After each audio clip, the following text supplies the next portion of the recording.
Welcome to Thought in Motion, a series dedicated to the seminars of psychoanalyst Jacques Lacan. Today's video is on Lecture 20, entitled De Locutionis Significationi. If you enjoy this video, please consider liking it, sharing it, and subscribing to my channel. In this video, I'll address the following questions. 1. How does transference allow the other to speak through us? 2. What is St. Augustine's view on signifiers and their relation to things signified? And 3. Why does Lacan suddenly seem to turn to religious figures at this point of the seminars? At the beginning of this lecture, we have perhaps one of the clearest presentations of transference. Now, how does transference work? It's through the masked discourse of the unconscious that it comes through. The unconscious takes a hold of the apparent discourse, the discourse you and I are all aware of, and substitutes it for the discourse of the other. As discussed in the last video, we see something similar when it comes to de residues. Why would the other, who is also the subject and the unconscious, express itself in this way? It's because the fundamental desire is to gain recognition.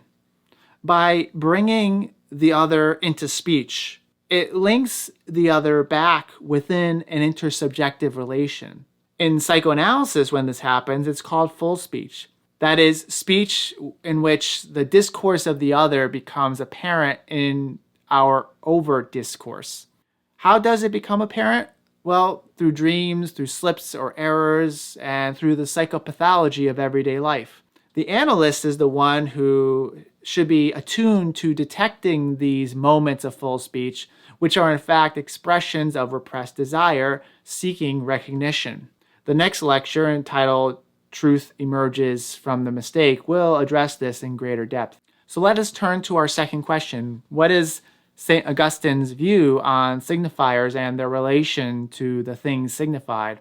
In this part of the lecture, we actually hear more from one of the attendees, Father Bernard, whose analysis of Augustine's text will shed light on the view of signifiers and signification in Augustine. I should note that this is the third lecture in a row in which a religious figure has been addressed, though not for reasons directly tied to religion.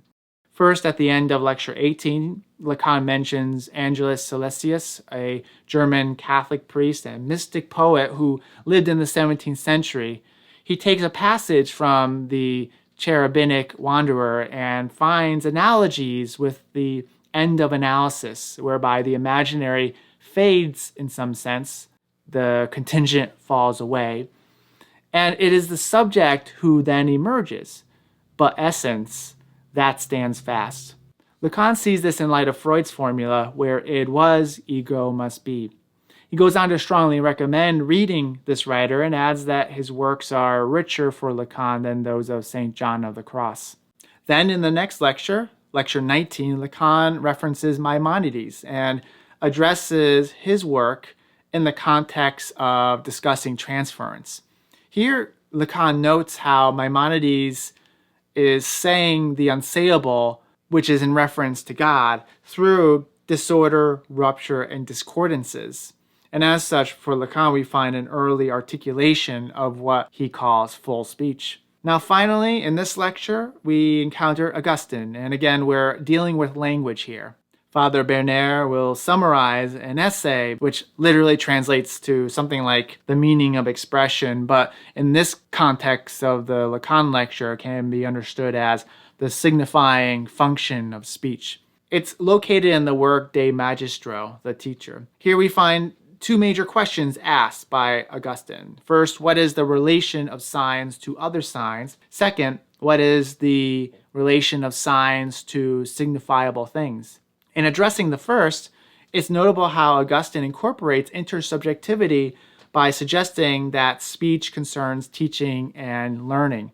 In other words, it's dialogical. It operates at the level of interhuman exchange. He then explores whether each word in a sentence can be assigned something, which is being signified. What Augustine concludes is that nothing can be pointed to without some kind of sign, except the concept of speaking itself. To define something requires more words or signs, and as such, signs are never equivalent to their objects. Instead, objects are what are signifiable. So then what is the relation between signs and signifiable things? The sign that is received directs our attention to the thing signified. But what we want is not necessarily the sign or the thing signified, but the knowledge of the thing that the sign delivers to us. It's at this point Lacan notes that Augustine didn't clearly distinguish between knowledge and recognition. But we might say that the sign allows us to recognize the signified thing.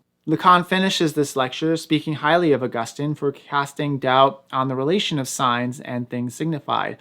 But we run up against a limitation in Augustine in which he locates truth outside of the sign, and thus it's only through illumination that one can recognize truth. Truth arrives by a light outside the mind, and only God, through that process of illumination, can teach us. At least this is Lacan's interpretation and what Augustine seems to be saying in De Magistro. In contrast, Lacan insists that speech is where truth is created, and he'll add in the next lecture that speech introduces truth into the real. All this opens up a very interesting set of questions that perhaps this video is not the place to address them.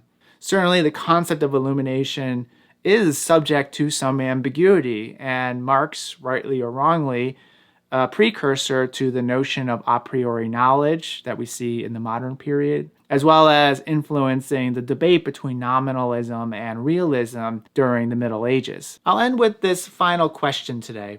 Why the sudden turn to these religious figures after almost no or very little reference to any at this point? Let's keep in mind the nature of this section we're in. The section is entitled Speech and the Transference, and we have shifted emphasis from the imaginary and the problematic nature of the imaginary in contemporary forms of psychology to the symbolic and to speech specifically. Now, religion functions primarily at the level of the symbolic, without, of course, denying its imaginary and real registers. And in fact, it's a pretty predominant symbolic structure in Western civilization. It's also relevant because thinkers within the religious tradition have addressed the problem of language, which has perplexed religious figures for a long time. The problem is perhaps most famously addressed by Dionysius the Areopagite, who in the mystical theology speaks to the problem of naming God or describing God's attributes. It's the problem of using the finite to contain the infinite. So then, is language useless? No, that's not what they conclude, but one needs to consider the different functions of language. Cataphatic speech attributes or affirms characteristics of God. The word cataphasis means affirmation. But then there's also apophatic speech, which in contrast deploys negation by speaking to what makes the object of speech unsayable. We have something what could seem like almost a Hegelian dialectic going on here, but I would caution us to not overinterpret what Dionysius and other early religious thinkers are actually saying, because it tends toward oversimplifying them. The main point is that language is rendered problematic within this theological context, and Lacan finds this to be beneficial to his own thinking, especially in the context of a present-day scientism that renders language flat, unproblematic, and strictly referential. In the next video, we'll address how truth emerges from error. Thank you for watching. Be well, and I'll see you next time.